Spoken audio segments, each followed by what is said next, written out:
All right, guys, what's going on? This is Ryan, aka Cantor and Clark. It's 2 p.m. New York time on Friday, April 10th. It's a holiday weekend. Markets are closed with the exception of the crypto market, right? And Forex. So this is our Phemex tutorial. We're going to go over the platform. We're going to talk about the contracts that you're trading. All right, we want everyone to have the utmost level of familiarity, because more often than not, people are trading derivatives, are trading these products, and they don't have a complete understanding of how these products work or what tools are at their disposal to put themselves in the best possible position. So before we start, I just want to make sure that we have a lot of viewers right now, but I want to make sure that that everyone can hear me. So just type in the chat, hey, what's up, Canal? Just say hi when you're here. Give it about a minute or two. Let everyone sort of get acclimated, get comfortable. Leapfrog, nope. I mean frog, le frog. How are you? I think I know who you are. And yeah, so we'll give it a few minutes, maybe a minute or two. Let everyone catch up. This is obviously the exchange that we're looking at right now. I'm not sure if everyone in this chat is currently using Phemex, but I think by now it's kind of obvious if you follow me or Josh. We partnered directly with Phemex. For us, it's not anything other than, well, in my opinion, I was always looking for the exchange that has the best tech and the best team. And this is more or less the epitome of that. Hey, what's going on, John? How are you? 360 Degree Wellness. Michael Castelli, Retriever, AT. How are you? Pierce. Cool. Awesome. I'm happy the sound is good. All right, so it looks like we have a good amount of people, and I'm going to just run through how I'm going to go over this real quick. We're going to get into, first, we're just going to cover the basics, okay? We're going to talk about just what you're trading, so derivatives in general versus spot. There's a few things that make perpetual swaps unique, so we're going to cover those, in particular funding. We're going to talk briefly about margin and leverage. Hopefully you have at least some base level understanding about how these are used, what they should be used for, and then obviously how they're popularly used. And by that I mean that, for example, these type of products and leverage should be used to mitigate counterparty risk, but 99 out of 100 traders in crypto are using leverage for greater exposure. Then we'll briefly touch on the contract, so perpetual swaps, what their nature is. Okay, we'll get into something called convexity and how negative convexity can affect your trades, or rather will affect your trades. This will tie directly into why you absolutely need to use stops. And then we're going to go over all of the sort of finer details of the Phemex platform. So all of the tools that are at your disposal that I think more often than not get ignored. We're talking about conditional or contingent order types, setting stops, getting in and out of position, and then some of the other features that they offer as well. So I'm going to go through each of these, and at any time, rather at the end, towards the end, I'm going to take questions, and we'll just move along like that. There's, no ridiculous structure to this. What my intention is that if you're watching this, that you come out of this having a firmer or stronger understanding of derivatives, or this derivative in particular, or this product, this instrument, how to use the platform, and you see what Phemex has to offer. All right, so looks like we have a lot more people that came in. Lucas, okay, Isael, Vilik, Olympia J, how are you? Heriberto, all these, Oscar, cool. All right, so this is what we are looking at right here. This is Phemex, okay? It's the fastest cryptocurrency exchange, and that to me was the most important thing. So, and it should be one of the more important things for anybody. There were incumbents in the space for a long time. Just like, when social media became popular, MySpace was the original first mover, really. It was the number one by popularity, but, does anyone else use MySpace anymore? No. All right, because there were things that came out that exceeded it in ways that people desired. right? So BitMEX was the incumbent. By all means, the most popular exchange for the longest time, and we're seeing that that is beginning to change. BitMEX was a dinosaur in terms of their tech. So their matching engine, the engine that is responsible for matching your order, okay, the thing that actually is one of the most important aspects of an exchange is, like I said, it's a dinosaur. It's very slow, okay? Phemex has the fastest matching engine that's currently available in crypto. This is 300,000 transactions per second. Now, on any given day, when we're just experiencing sort of drift, the market is not really hyper volatile. Look at something like historical volatility, current volatility, ATR. When these are all kind of low and the market is in norms, it's not necessarily something that we have to think about. We don't often think about the matching engine. We just kind of take it for granted. But when volatility is very high, all right, this is the sort of fulcrum that the machine is reliant upon, okay, in it maintaining, in it being able to continuously operate. All right. So if this fails, okay, that's really it. Okay. If you cannot get in and out of position when you really need to the most, right, then what are you doing? Why are you staying on an exchange? And I'm alluding to the fact that BitMEX has so many errors, and that error notification has become sort of a meme, right? It's become really popular. It's a running joke. So this is the fastest exchange, and it's not a surprise because the 8 executives, as they call them executives because they're kind enough to not brag, are people that work for Morgan Stanley and developed trading systems. Okay, so this is the creme de la creme coming from traditional markets. All right, and everyone knows what my bias is. I come from traditional markets, so my bias has always been to those that operate in those markets as well. All right, so for this reason, myself and Josh, okay, we gravitated towards Phemex. All right, and the fact that they're going to be offering traditional products as well. So all that aside, let's get into the meat of this content and what you're trading on this. Okay, you're trading a derivative, right? You're trading a derivative. You're not trading spot, okay? So derivatives markets, much larger than spot markets. You could have multiple derivatives off of a singular spot asset. The derivative derives its value from an underlying asset. In this case, we're just going to use Bitcoin throughout this entire video. So there's obviously other derivatives on this platform. They offer gold as well, okay? They offer gold. They're going to be offering other traditional market assets as well in the near future.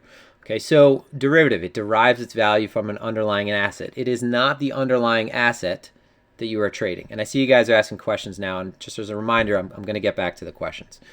So it's not the underlying asset that you're actually physically trading. You're trading something that derives its value from it. So just think about it as being sort of synthetic. Okay, so you have to know that, for example, when you are on this exchange, when you deposit your Bitcoin onto this exchange, if you are not in USD, you don't have to be in a position to be long. You're already long the underlying instrument. So that's something to always keep in mind. Okay, that's why there is a common misunderstanding or lack of understanding when it comes to derivatives exchanges. If you're not in cash, if you go 1 times long, you are still using margin and you can still be liquidated. You will be liquidated if price moves down enough. Okay, because you are using your spot Bitcoin, which is the underlying asset that you deposited on the exchange, to be long on top of that. Okay, you are longing the derivative on top of the spot using your spot as margin. Okay, and we're going to get into margin in a second. So there are traditional futures in traditional markets, and there's traditional futures in crypto as well, but they're not nearly as liquid as perpetual swaps. Perpetual swaps are the favored method of exposure. Okay, because of the leverage they offer, and due to the popularity, they are very liquid. Okay, you just have to imagine that one implies the other. When something's popular, it's going to become very liquid. So traditional futures, all right, you're talking about the agreement to buy or sell an asset at a future date. You're going to have settlement, expiration, and a term structure. So over a period in time, let's say that we're going to be buying the future, use Bitcoin for this example as well. We're going to be buying a Bitcoin future, and the expiration is in July.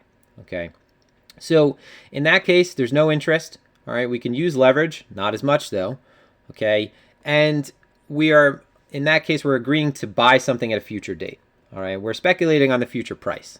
Okay, now perpetual swaps, you do have perpetual swaps are similar to trading the front month of traditional futures. Okay, the front month is going to be the first contract month. Okay, the closest in expiration. It's going to be the asset, the derivative that has the either, in this case, it's going to trade as close as, it's going to trade more closely than anything else on the term structure across the other expirations to the actual spot price. So it's going to be as close to spot price as possible.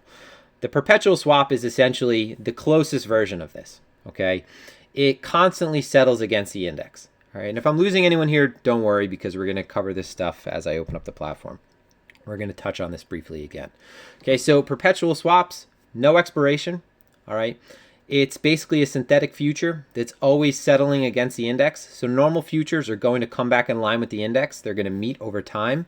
And this does present ARB opportunities. This does present basis trades. There are plenty of ways to skin the cat in the market. Okay, so perpetual swaps, no expiration. It's implied in the name, right? Perpetual, lasting forever. Okay, now there is pros and cons, obviously, to this. Okay, perpetual swaps, pros are, you have no expiration, right? It's constantly settling. Okay, it's not like a market to mark where every day, you're either up or down, and that's going to change the margin that you have for that future contract. Okay, this is constantly settling against an index. It's very liquid. It offers a ton of leverage, and that's what everyone really wants because they want more exposure. Okay, everyone in crypto, they want to take their Bitcoin that they have, multiply it by a certain amount, gain more exposure, and make more money than they normally would be able to. Okay, but the drawback is obviously you could lose that much more as well. Okay, so perpetual swaps, very liquid. They don't expire, all right? But the drawback is funding. Okay, so let's get into the platform.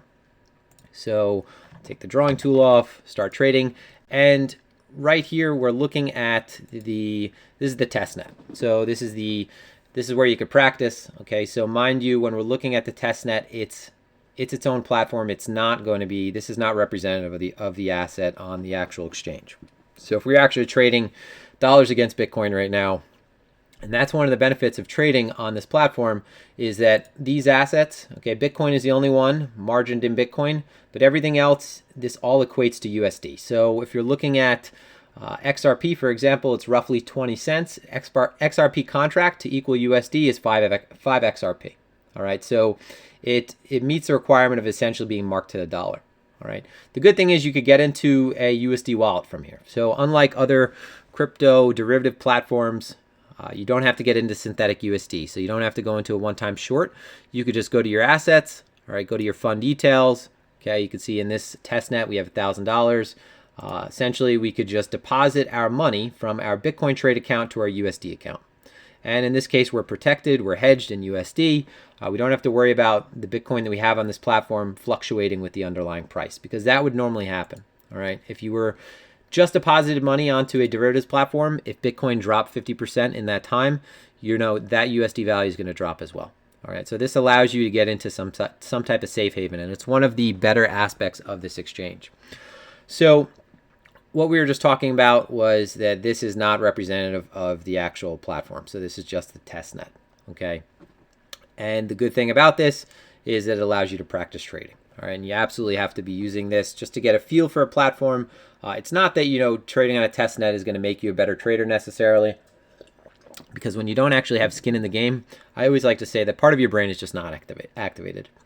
All right, and this is one of the reasons why I will put on a small position to a position I have an intention of getting larger into, because once you have a little skin in the game, you start to act differently. So testnet, not necessarily going to make you a better trader, but it is going to make you familiar with your console. Okay, it's sort of like, a pilot might know how to fly a Cessna, right? Someone might be good at flying a small plane, but that doesn't necessarily mean that because they know how to fly, and operate those controls, that if they stepped into an F-22 Raptor, that's going to be the same thing. Right, so it's really important that we practice so that we have a level of familiarity with an exchange, because as manual traders, all right, just going from here down to here, okay, all requires time. So I place a trade, I go down to here, I exit my trade. Okay, all of this in the moment is precious time. So you want to eliminate that friction as much as possible, and for this reason, you want to become familiar with the platform. So again, what makes the perpetual swap unique? Well, one of the unique factors about it is the fact that it has a funding, a funding mechanism. Now, I've heard the funding described as a ratio before. A funding mechanism is, you could think about it as an interest rate component. Now, remember, this is not the underlying spot instrument. This is attempting to trade in line with the spot instrument. So from time to time, this will deviate from, let's say, Bitcoin on Coinbase. You might see that on this particular platform, the price of this derivative might be, in this case, 6,875.74, and then the index is a few dollars short of that. The index is basically it's an index of spot oracles.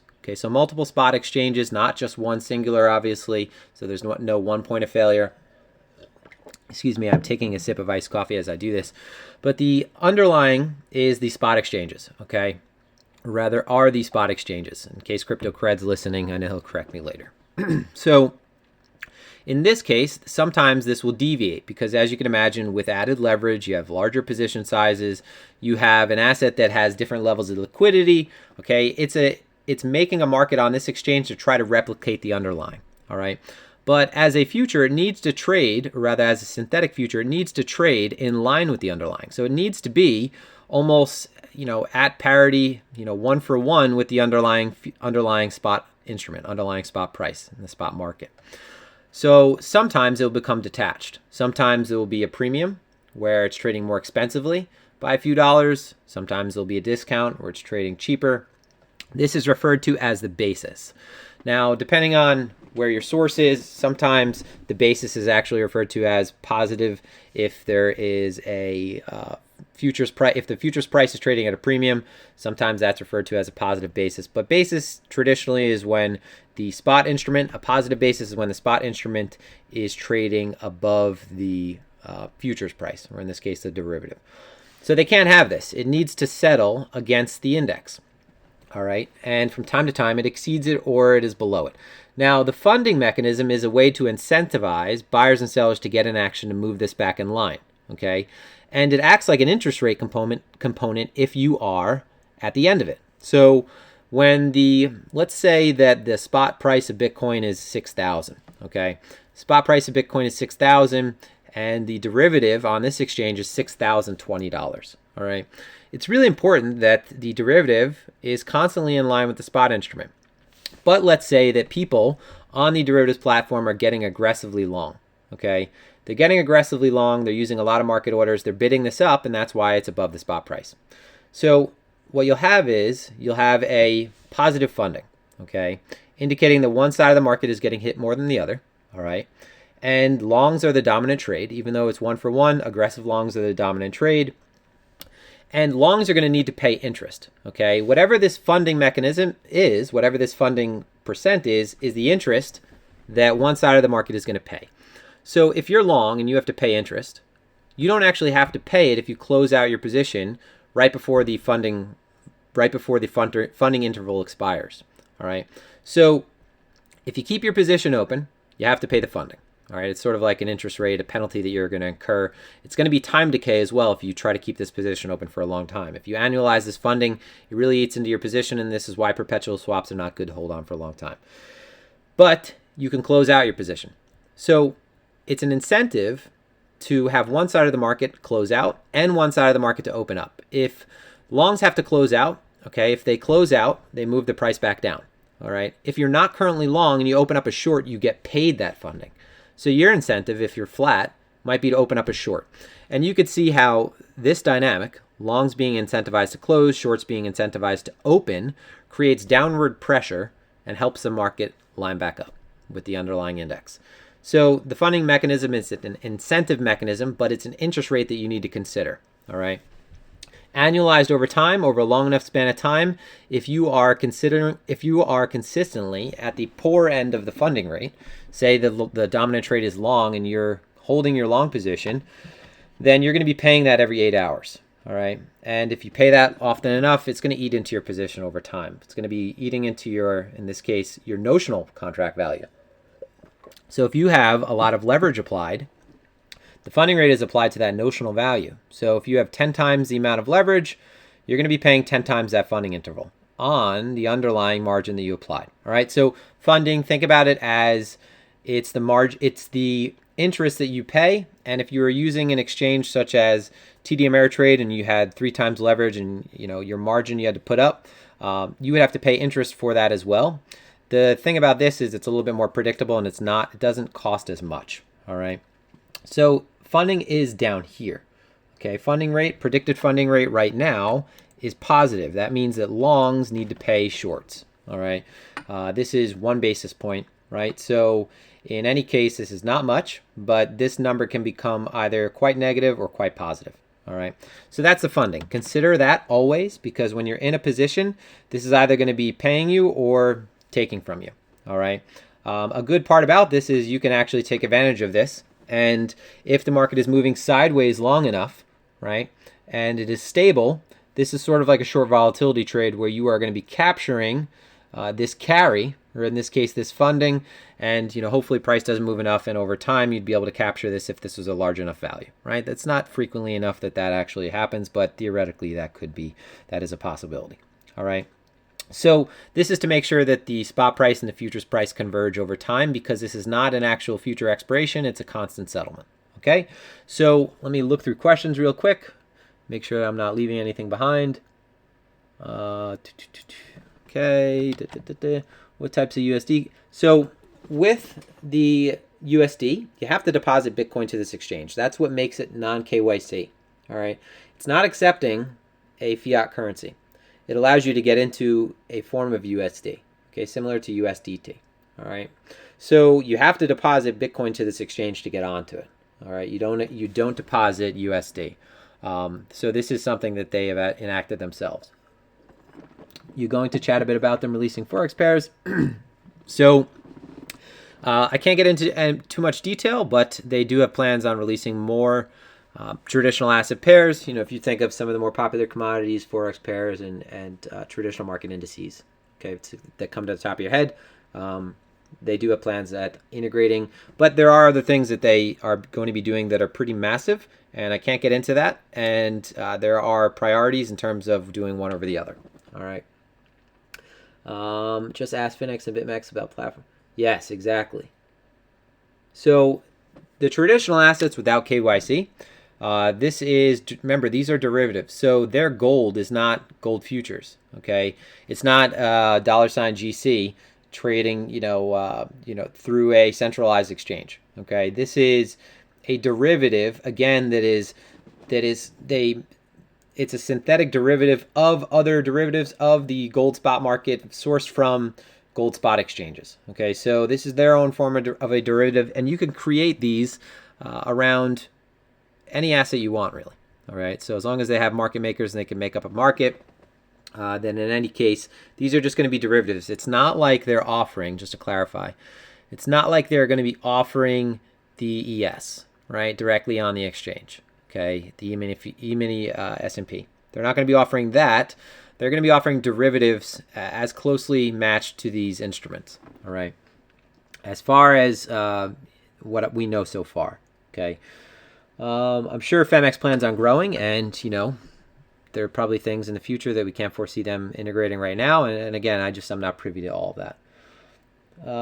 You can open up a Phemex account in Europe, absolutely.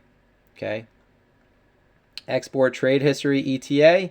I'm not completely familiar with how the API functions or any of those details, but they are very, very quick to respond to any concerns or things that are requested through their human resources and customer service.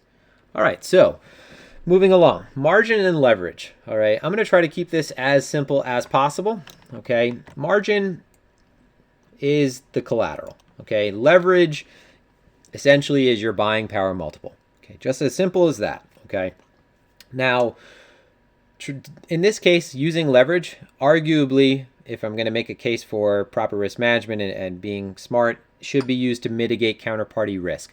So the benefit of derivatives is that, let's say I want to keep my Bitcoin on my Ledger Nano. All right, I just got a new Ledger Nano. They sent me the Bluetooth version. It's pretty cool. I'm going to try it out. Can't imagine it's going to be much different than in the other Ledger other than the Bluetooth functionality.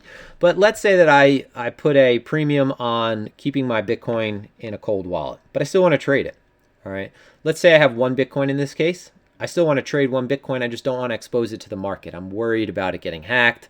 I'm worried about, all the things that you would worry about in crypto, because there's a lot of counterparty risk in crypto. So what I can do is actually I could deposit a portion of my Bitcoin on the exchange, okay, and use leverage to represent the whole that I have. So in this case, let's say Bitcoin is $10,000. I have one Bitcoin. I could deposit $1,000 or 1/10 of a Bitcoin onto this exchange, put the leverage up to 10, all right, and trade on behalf of my whole Bitcoin. Okay, I'm mitigating counterparty risk. I'm not exposing my whole Bitcoin. Now, the thing about this is, obviously, using leverage means that you could be liquidated, okay? When you put margin on this exchange, all right, you are putting up a piece of collateral, all right, and you're borrowing based on that collateral. So on these exchanges, to use 100 times leverage, you only need to put up 1%, all right? And just to do a very quick example of how leverage works and liquidations work, all right, let's say that I want to use 100 times leverage, all right, and I have $1,000 on this account, okay? I can use that $1,000 to represent a $100,000 position, all right? Now, this math works perfectly because 1% of $100,000, all right, is $1,000, okay? So I'm using that $1,000 collateral to borrow to create a position that is $100,000, all right? That's my notional value of contracts that I control, okay? Represented by the real money that I put up that is only worth $1,000 in the case of the $10,000 Bitcoin, 1/10 of a Bitcoin. Now, if I'm controlling a $100,000 position with 1% margin, if that position declines by 1%, my margin is wiped out. My borrowing power, in this case, was 100 times leverage, but I only put up 1% of that position, multiplied by 100. So if the notional value in this case, if the position moves against me by 1%, there goes my margin right away. I'm liquidated, okay? And the math is pretty simple moving down, all right? As you move down, if you're using 50 times leverage, right, the position only needs to move against you 2%, okay? If you're moving down to 10 times leverage, the position will move down against you 10%. It's not 1-for-1, meaning that actually, if you are using 100 times leverage, the position will move more likely, it'll be anywhere between 1% and 90 basis points. So it actually will need to move less than 1% to liquidate you. Okay, so leverage is your increased exposure tool, put it that way. You're increasing your exposure, and more often than not, traders are coming on here and they're using leverage to increase their exposure and not mitigate for counterparty risk. They're multiplying whatever money they have on this exchange to represent a greater value, okay? But you have to keep in mind that you will be liquidated if it moves against you well enough, all right? Now, there's isolated leverage and cross margin, okay? Rather, cross and isolated, okay? Isolated means that I'm going to take my margin for this position, I'm going to allocate a certain amount of margin, allocate a certain amount of leverage, and if this gets liquidated, it's not going to affect any of my other Bitcoin on the exchange, okay? I'm creating isolated positions with their own margin. Now, cross means that it's going to constantly borrow against my available margin. So the thing about cross is that, yes, you can have, it's easy to get multiple positions open, okay? And the exchange will do the work in recalculating that leverage amount, all right? But your entire portfolio is pretty at risk at this point. So if I open a cross margin position and I open 100 times leverage, this will liquidate my whole portfolio in this case, on this exchange, on this sub account in this case. It'll liquidate my whole portfolio if it moves against me 1%. Whereas if I create a position with 100 times isolated leverage, all right, in this case, it'll just isolate that. It'll liquidate that position. And I should clarify, when I say create a position with 100 times leverage on cross, what that would mean is actually typing in the amount that is 100 times my available margin, because in that case, the cross is going to already calculate that value. So you'll see that if I use cross right now, so let's say I'm going to create a position for cross for, I have a fifth of a Bitcoin on this exchange. Let's say I want to create a $10,000 position. It's going to do the math for me. It's going to cost me 0.0167 Bitcoin. I'm going to buy this long, and it's going to show me, all right, how much leverage I'm actually using. In this case, if we go down, open positions, I'm actually opening it. This is a limit, excuse me. I'm just going to get right in so that this is easier.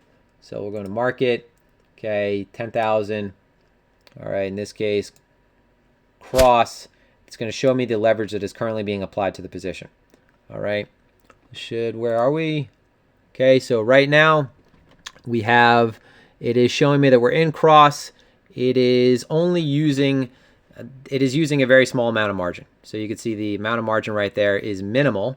It's using a lot of leverage in that case. All right, and this will adjust on its own. But again, this is exposing the amount of Bitcoin that you actually have underlying on this platform at any given time. So you could have your whole thing be liquidated if you don't have a stop. If you don't use the proper stop, you could have your whole account pretty much be liquidated. And that's something that people have to watch for. Just make sure that no one else is asking any questions. Okay, cool. So margin is the collateral you're putting up. Leverage is the buying power that you're using. All right, in the simplest terms. All right. So again, if you're putting up 1% of a position and you're multiplying that by 100, if that position moves against you by 1%, your position is liquidated. Okay. Now this is something that you always have to keep in mind. This is not something that you should use as a stop. So it's just really important that you understand this. All right. And understand that if you're using cross margin, it is convenient, but you can be at any time. You can put your whole portfolio at risk for liquidation. So now we get to the contract details. Okay. Contract details, pretty simple. Your last price is the price that it is actually trading on the exchange right now, okay, as best bid, best offer. All right, and I haven't gone over all of this stuff that you're looking at, the order book, because I'm assuming everyone is familiar with the order book, the times of sales, the depth, and the chart. So your last price is where the actual price is right now in the order book. Okay, in this case, we're looking at 6,923. All right, and you can see this fluctuating before I even finish my sentence. Okay, the mark price is the last price and that interest rate component, that funding, all right, applied to this value. So in this case, the mark price, you have to keep in mind, is the one that's going to liquidate you, because it keeps that funding rate component, that decay, it takes that into consideration in the formula, and it applies that to this value, and it is the price that you need to pay attention to. Okay, the mark price is going to be what liquidates you. All right. At any point, you'll see that there will be a disparity between these two, but just keep in mind the mark price is most important. Now, the index price is the price of the underlying. So it's the price of Bitcoin on, Coinbase or Bitstamp or any of the spot exchanges. Okay, so it's multiple oracles to represent this. And from time to time, you'll see that there's quite a difference between the mark price and the index price. Okay, and this can be an indication that one side of the market is getting hit more than the other, all right, when there's a premium or a discount. So something that you could potentially use in a trading system, all right, if you're going to be looking for crowded trades or crowded setups, this could be a short-term indication that one side is getting a little crowded in one area. Turnover volume, all right, this is going to show you 24-hour turnover in BTC, in USD. Open interest is the amount of contracts that are currently open, all right. Buys, sells, shorts, longs. This is the amount of contracts that are currently still open. All right, so this is showing us that right now this is a lower value. But what you would want to normally do is see that this is, if you're for example, if you're looking at an asset that's trending, you just want to see that open interest is continually increasing over time, especially in a long-term trend. Just to put it simply, you want to see that over time a trend is bringing more people into the market, therefore more interest in higher prices. All right, so I'm trying to paint things in simple terms, simple phrases. There's your funding rate, and the predicted rate is going to show you what the predicted or anticipated rate is going to be. All right, so if you want to look at any of these details at any time, it shows you funding interval expires every 8 hours, it shows you when the next funding period is. So again, you don't have to pay that funding. Okay, you can get out of your position and avoid having to pay that. All right, so these are your contract details. Now, more specifically, in reference to the perpetual swap, there is a detail that I think is worth going over. It absolutely needs to be going over. All right, so I should just say that it is very important that you understand this. Okay, perpetual swaps, unlike traditional futures, are non-linear. All right, so here is, we're just going to pull out our best drawing skills possible. Here is my XY. All right, and let's say that on this side, okay, this is either your gain or your loss. All right, so let's pull out the drawing tool. Gain or loss. Not the best, right? Not the best penmanship or calligraphy or whatever the word is. Hopefully Cred's watching. So in this case, gain or loss, let's say it's up 10, 20, 30, 40, 50%. 1, 2, I could probably just bring out a typing tool. And this is, again, terrible artwork. So positive and then negative values to the downside. The idea is there, right? Okay. Positive percentage gain, negative loss. Okay. Normal futures contracts, let's say that Bitcoin is at 10K. 10K Bitcoin. That implies that this is 9, this is 11, keeping things simple, right? Normal futures contracts, linear fashion. All right. You take a long, profit linearly. Take a short, profit linearly. All right, there's nothing much to that, okay? Every one-for-one change is occurring in a linear fashion. Now, perpetual swaps are unique, okay? I'm going to redraw this to look a little bit better. Okay, perpetual swaps, you have non-linearity. So if this is that 10K Bitcoin right here, and a traditional linear futures contract moves like this is how a perpetual swap moves. All right, that already started off the wrong way. I need convexity. So convexity or gamma, it's a second derivative. Okay, this is going to basically indicate acceleration. All right, and a lot of asset managers, what they want to achieve is positive convexity. So when they're losing, they want their losses to slow down, and when they're gaining, they want their gains to speed up. Okay, now this contract nature, the perpetual swap, has negative convexity. Okay, the margin that we put up for the position in Bitcoin is in Bitcoin. It's not in USD. So if you were trading, this is nonlinear NL, and this is Lin. If you were trading let's just say you're trading oil, okay? The margin you're putting up is in dollars, right? It's in USD. That's your home currency, okay? In perpetual swaps, the margin is in Bitcoin, right? So as Bitcoin goes up in value, the margin, the USD value of your margin is also going up in value. As Bitcoin goes down in value, the USD value of your margin is also going down in value, okay? So being that perpetual swaps have this non-linear relationship, all right, and the contract is margined in the underlying, you have negative convexity, which means that longs lose more quickly, okay, or at an increasing rate, and gain at a decreasing rate. So here's your linear futures contract gaining at an increasing linear rate, and here's your perpetual swap gaining at a decreasing rate. Okay, so you actually will need to constantly re-roll, readjust this position, all right, because at some point your gains are obviously going to flatten out. This is obviously over a long period of time, but more importantly, with longs, when you decline in value, it declines at an increasing rate. Okay, so longs get liquidated faster. All right, and this convexity is something that you really need to consider, and this ties into why you absolutely have to use stops. Okay, because you're going to lose much more for every little bit you hold on. All right, this is also on the inverse is why shorts actually lose slower. Okay, so the opposite is the case for shorts. They get liquidated slower, or rather the loss occurs at a decreasing rate and the gain occurs at an increasing rate. So this nonlinearity is something that you need to consider, and it's something that is truly unique to the asset because it is margined in the underlying that you're trading, right? It's not like you trade oil and the margin you put up to trade oil is oil, so that you would have to think, all right, well, as oil's going up, my margin is going up in value too, right? And you know, you could, I could send you the link to show you the formula for this. Okay, when you're trading Bitcoin perpetual swap and you're long Bitcoin, you're short the dollar. All right, when you are short Bitcoin, you're long the dollar against it. Okay, so just think about it in most simple terms. So this convexity, this negative convexity, you know, Bitcoin is referred to as a positively convex trade overall, right? Has your long gamma.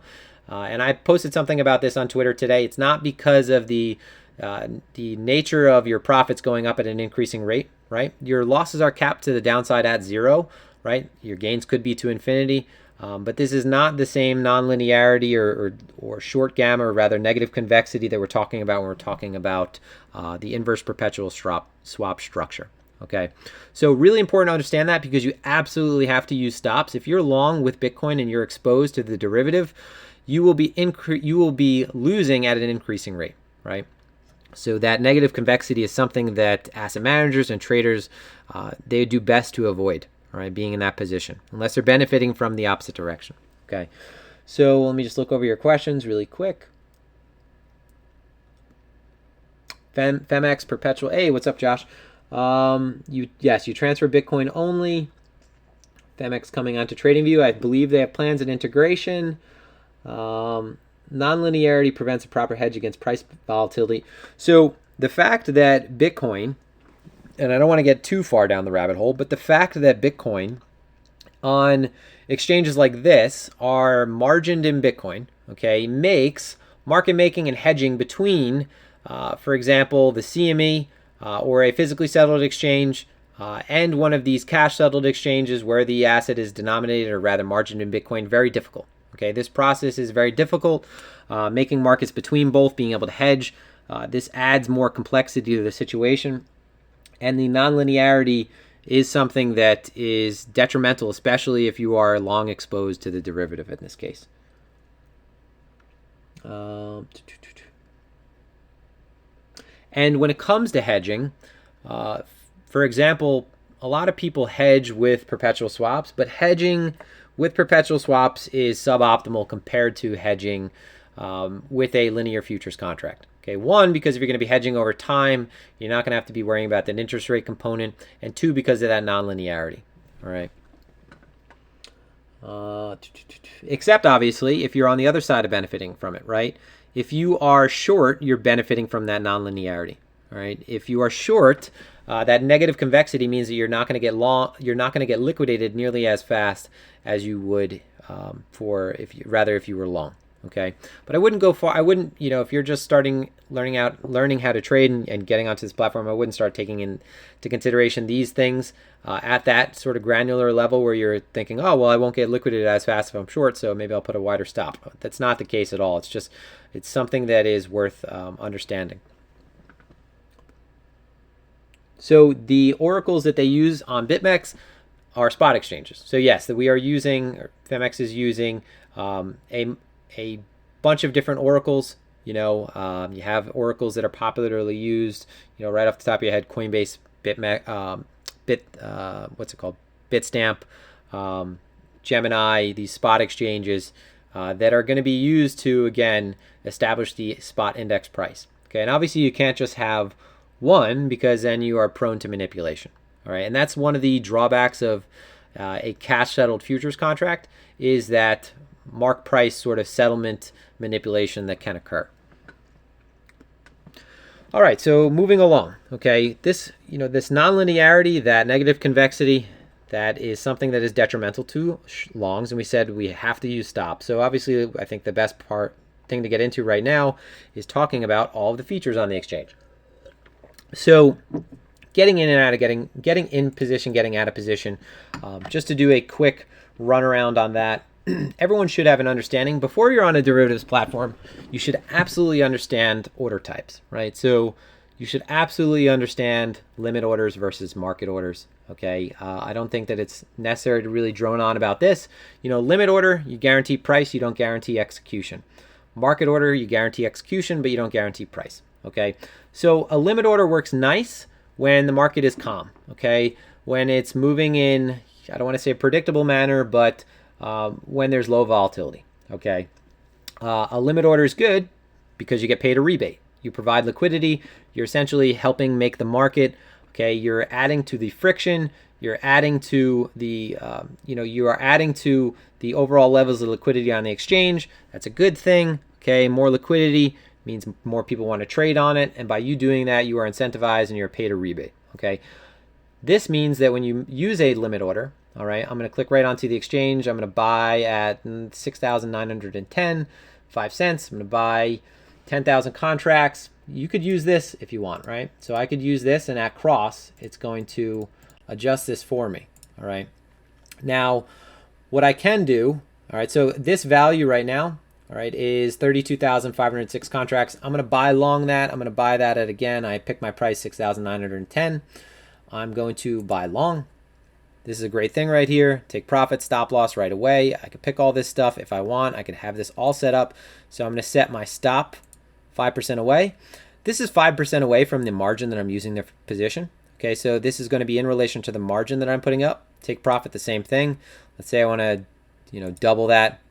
Okay, in this case, you could see that the cost of this trade is 0.05 Bitcoin. Okay, doubling that, you're looking at just under 1/10 of a Bitcoin. Okay, so I could pick this stuff right away, or I could manually enter it. Confirm, enter it in right away. Phemex is incredibly fast. Okay, now we have a limit order on, and you can see that it is on the books. It's not filled. It's still listed as an active order, not an open position. Okay, so I provided liquidity. My order is down here now. It's waiting to get filled. Okay, and again, this helps the exchange. This guarantees that I get the price, right? So long as the market doesn't just blast through this level and not fill me. Okay, this is not going to guarantee that I do get filled. If the market just completely falls off a cliff right here, I might not get filled, and in this case, I would hope that I wouldn't, right? So I can move this around if I want. Okay, and this is useful because sometimes you're going to be chasing price with your limit. All right, because you'll put a limit order on, and then people will front run you, especially if you're trading large size. People will front run you because they want to be the little guppies that get in before you. All right, so easy to front run when you're smaller. This is why, just a little lesson, this is why retail traders actually sometimes have a head up on asset managers, because asset managers move the market. They have market impact. Retail traders can recognize this, and they could front run a lot of positions. Okay, so right now I'm going to be moving this up until I get filled. Okay, and I'm going to be guaranteeing my price so long as the market is calm. I'm going to go ahead and get rid of this now. Very quick, get out of that. Now, market price, if I want to buy 32,506 contracts, it's going to be giving me what is available on the order book. Okay, so at any given time, you could see that is roughly available. Okay, the size of contracts is listed right here. It's pretty much always available within, I would say, a point, okay, a handle. So it's going to be taking local liquidity. It's going to guarantee I get in the position. All right, it's going to put me in right away. But if it's large enough relative to the overall levels of liquidity or available liquidity right here, I'm going to incur slippage. So if I was to buy 100,000 contracts right now, let's buy 100,000 contracts. This is going to cost me 0.0.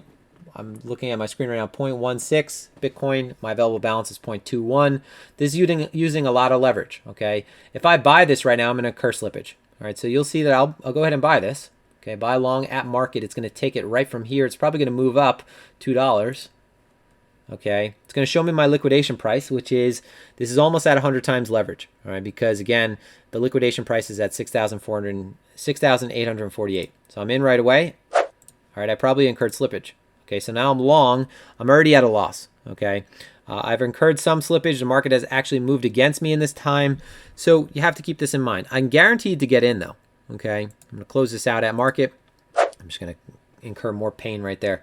I'm guaranteed to get in. So market orders, you use them if you need to be in a position. A lot of the times when a market is breaking out, you don't have a chance to get that pullback. Pullback sounds great in a textbook, but it often will not occur to the level that you think it will.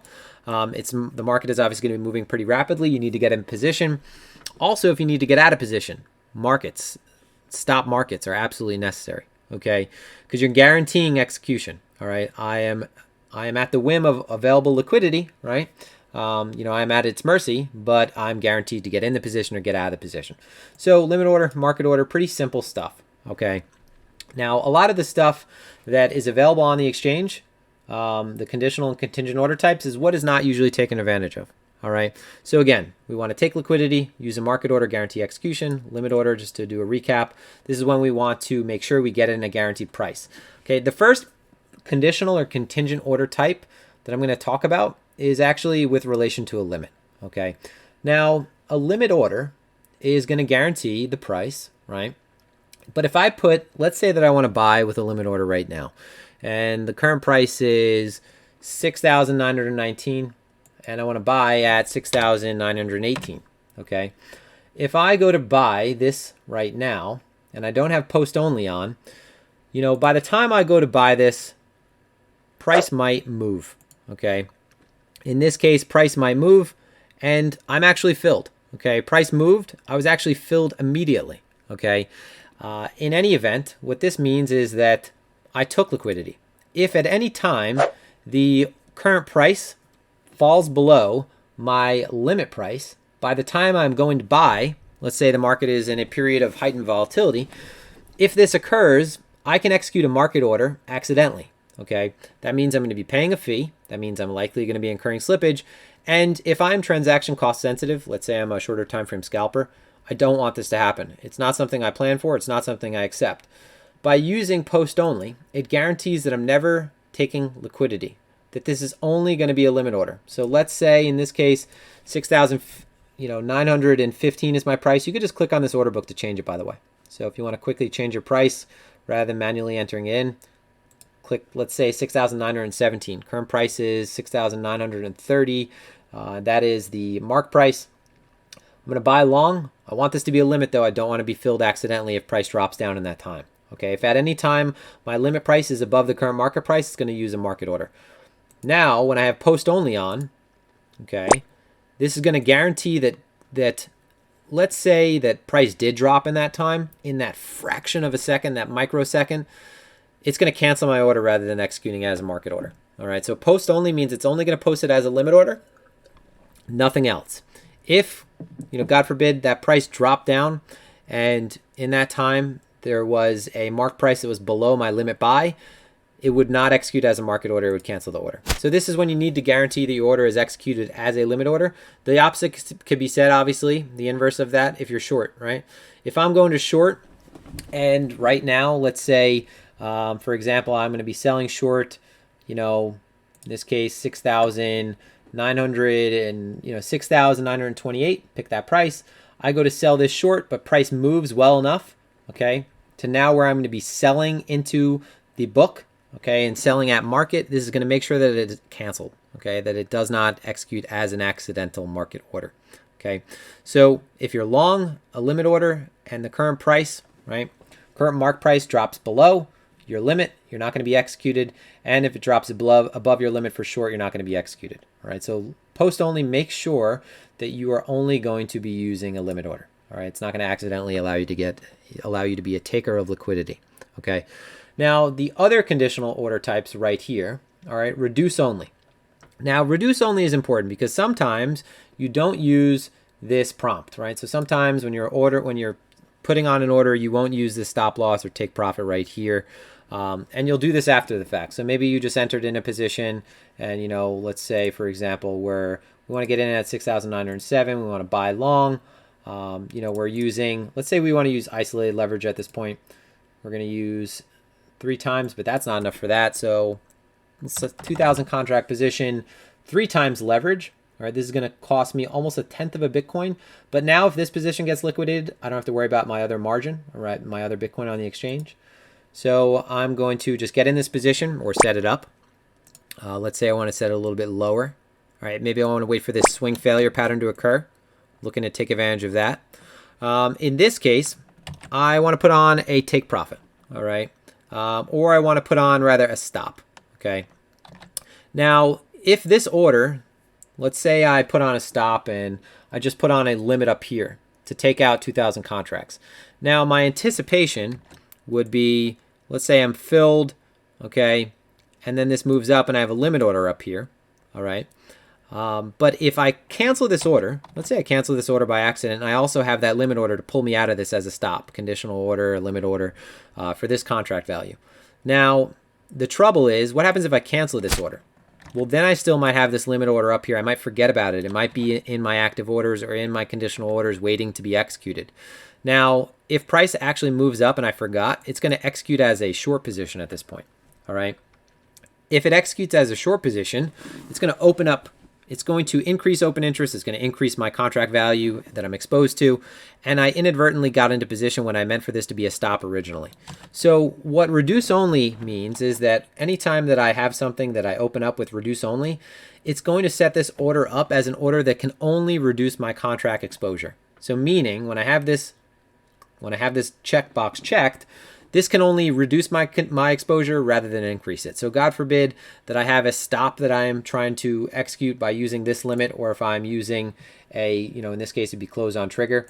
This makes sure that in this case, this position is only to decrease contract value rather than increase it. Okay, because sometimes you can be setting up a stop. All right, things might occur between the time that your position opened and maybe you execute or you exit that position prematurely. All right, and then your stop is left up here, but it's not a reduce only stop. In that case, you might be exited from that position already, but you might have left that order that would have been a stop order, but now it opens up a new position. So reduce only ensures that this is only going to decrease my contract value. Okay, good till canceled. All right, this is a time and force. So good till canceled, immediate or cancel, fill or kill. Now, fill or kill, what this is going to do, or we'll talk about good till cancel first. Good till cancel means that if I have an order on the books, it's going to stay on forever. Okay, until it's either executed or canceled, it's going to be there forever. Let's say that I am interested in a daily level or a weekly level or a monthly level. Let's say that, we don't have enough we don't have enough history on this chart. But let's just talk about this as if it's a yearly level down here. Okay, so yearly level down here, I want to put in an order over the next year, okay, down at this level. I think that we're going to come down here multiple times. All right, that's my anticipation. This is more common in traditional markets where you'll have a good till cancel order on for a long time. You want to get filled over a long period of time. You don't want to pay attention to it. Good till cancel, I could leave this order on indefinitely. It'll stay down here. Okay, it'll stay down here and I'll either cancel it or over time it'll be met enough and it'll get filled, right? Or it'll never get filled and I'll just cancel it, right? But it'll never be taken off of my active orders, all right? Now, immediate or cancel, let's say I have a position that I want to open up for 2,000 contracts. It's going to fill immediately what it can at this value and then it's going to cancel what it can't. Okay, so it's immediately going to fill what it can, and then it's going to immediately cancel what it can't. So it won't be staying here in active orders. It won't be staying in conditional orders or open positions. It's immediately going to cancel unless it can fill for that amount, and then it's going to cancel for what it can. All right, so I've said that 3 different times, 3 different ways. I don't want to get all tongue twisted. Fill or kill. This either gets the entire thing, all right, whereas immediate or cancel cancels the portion that is not filled. Fill or kill is saying I either want this whole thing filled at this amount or nothing. Okay, so if I go to fill or kill right now, and I was going to, right now I don't have the available margin to open up a position this large, but let's say that I wanted to open up a position, fill or kill, and we'll put a limit order on. Let's say it's 200,000 contracts. Well, that's above my value. Well, I could actually use cross. So use cross, 200,000 contracts. That's going to cost me a lot. And I want to put this in down at 6,800. All right. That's too much, actually. We'll do 20,000. There we go. So 20,000 contracts, 6,800. Confirm. Okay, so now this is down here. Okay. And when price walks into this, see, it's already canceled. Okay. This is either going to get filled immediately or killed. All right, I put 6,800. I'm sorry, excuse me. I should readjust this price. So fill or killed is either going to get filled immediately. So this is actually this is important that we actually have the local price.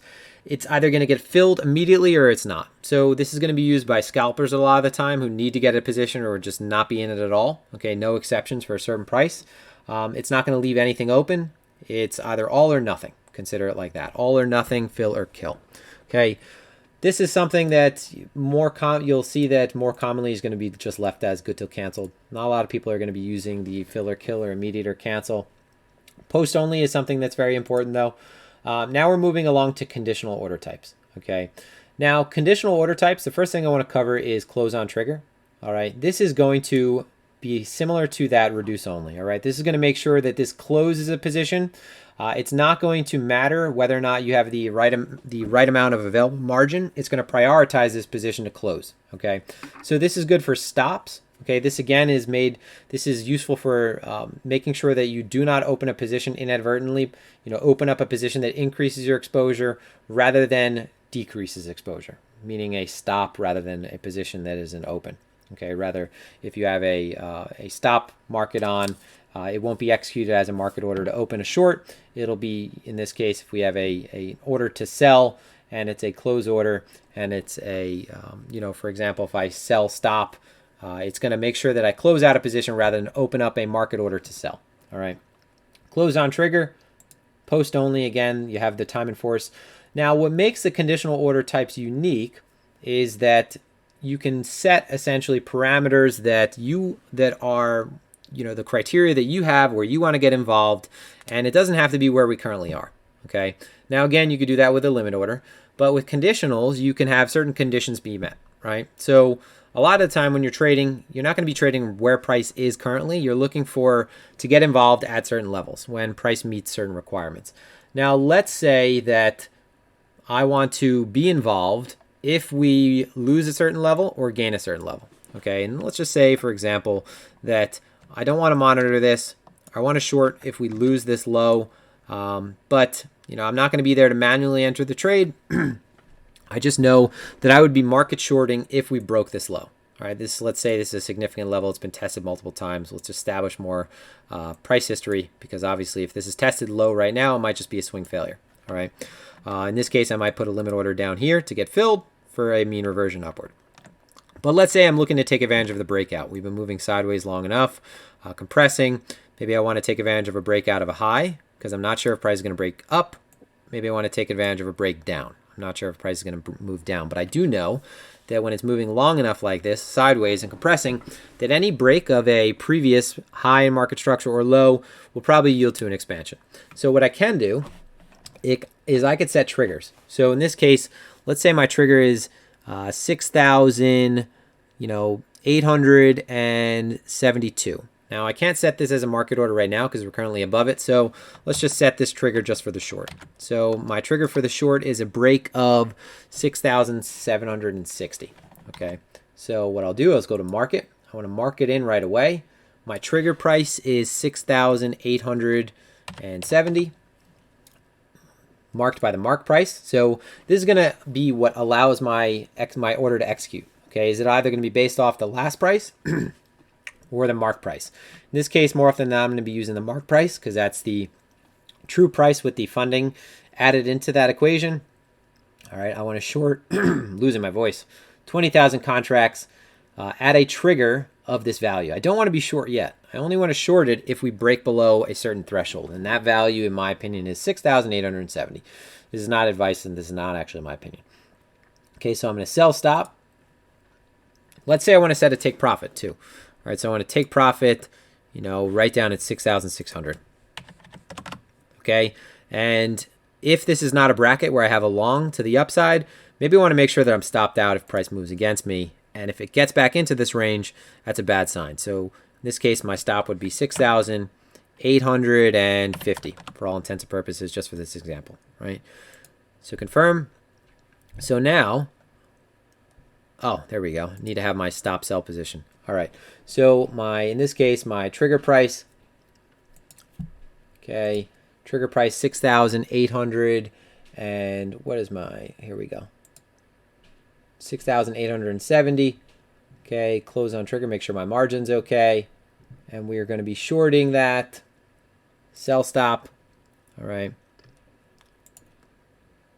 There we go. Oh, I didn't put I should probably put we'll move this lower again because that's not the actual price. That's why. All right, let's move it lower. My breakdown level will be right there. I've amended it.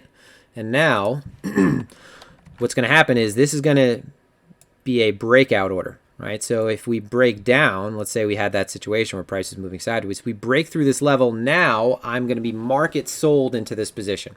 Okay, now you don't have to use a market order for this, but you can use this. Let's say that I want to take advantage of a break of this high. In this case, I'll set a market order, right, to break 7,000. Same contract value, not 70,000. All right. Now I have brackets. Okay. I don't know where price is going to go, but I know if it breaks above here, it's going to go up. If it breaks below here, it's going to go down.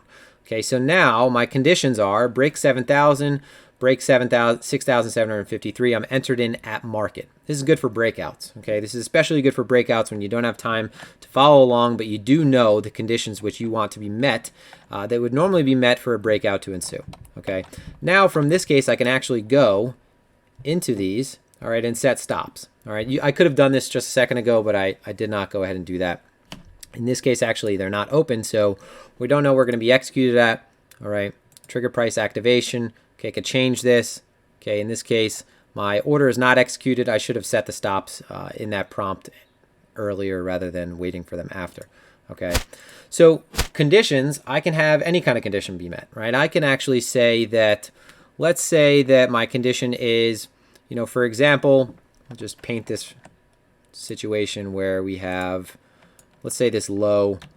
I think this low is going to break, but I'm not terribly certain I want to enter in at market here. What I want to get in as, I want to get in at the retest. All right, and I want to get it in a limit because I want to guarantee that I'm getting a rebate. All right, I'm thinking that we're going to break down, but I don't want to incur the slippage of the initial break, but I do want to get in at the retest of this level, okay, for a further breakdown. So now what I'll do is I'll create a conditional order type with a limit, okay, and my trigger price will be, let's say, 6,750. Okay, so 6,750. That is going to turn on my order for 6,783, okay, to add as a limit order. All right, so what I'm going to do is I'm going to sell stop, okay, in this case 20,000 contracts. It's using in this case it's using 0.03 Bitcoin. Okay, it's going to be representing an order value of almost 3 Bitcoin. Okay, sell stop. All right, I'm going to take profit at, let's say I want to take profit at 6,600. All right, in this case it's going to add this. And now what's going to need to happen for this order to be open is we're going to need to break this level. When it breaks this level, it's going to add my limit order up here. Okay, so now price might come back up here, mosey on up, fill my limit. I won't incur slippage, and I'll get paid that rebate. And then price, in my opinion, is going to retest, break down, and then move down towards my stop. All right, so conditions, what I'm doing is I'm saying the conditions right now aren't met, right? By that way, I'm sort of implying the conditions for my entry are not met right now, but I do know what levels I want to get involved at, and I could set these levels in advance. And when these levels are met, I can either have a limit order or a market order executed. All right, if I want to use this to create a stop, let's say I'm already in position, I want to create a market stop. What I can do is I could put a close on trigger order for the value that I'm looking to close out, and then just go ahead and place this after my order is already entered. Okay, and this is going to make sure that this decreases the amount of contracts that I currently have open.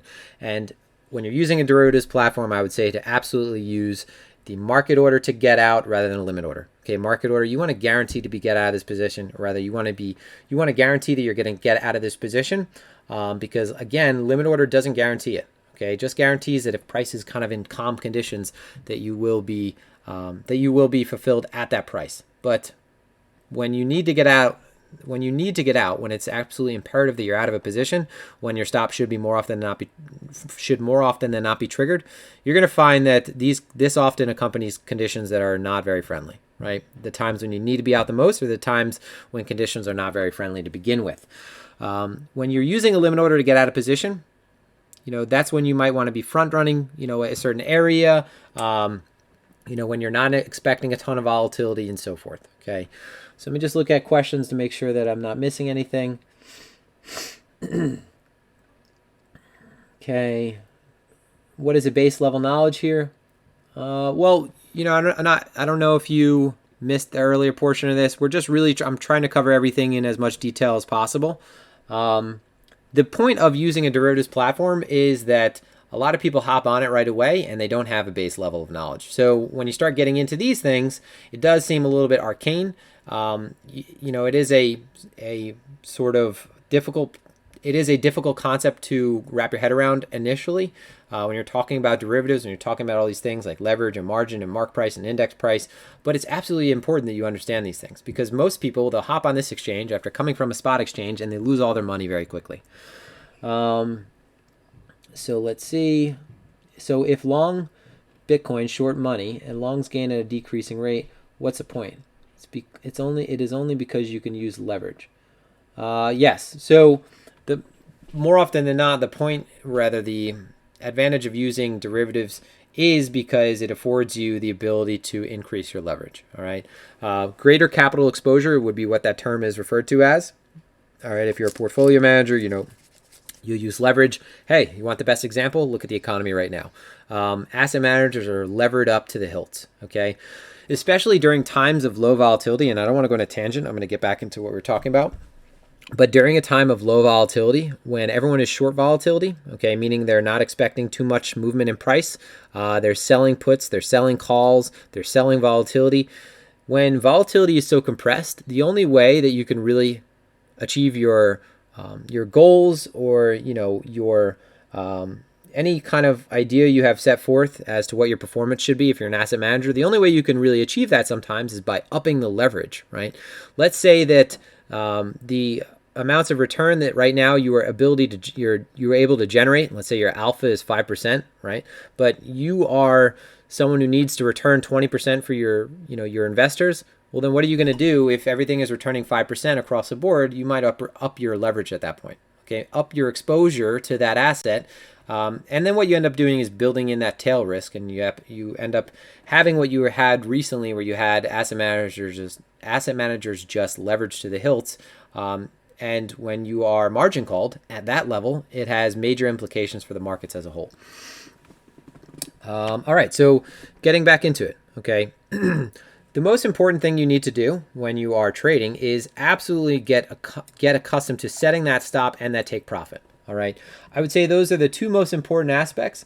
So using conditional order types is great. All right, the fact that I can say, hey, I don't want to be involved right here, but I do want to be involved if we break this level. Okay, I do want to be involved, at some point when there's volatility, right? So if price is moving sideways and we're compressing, I don't know what direction price is going to move, but I do know that when it does pick a direction and we do gain acceptance, let's say I set my threshold up here, below here, I know that I'll be able to capture at least this and at least this, all right?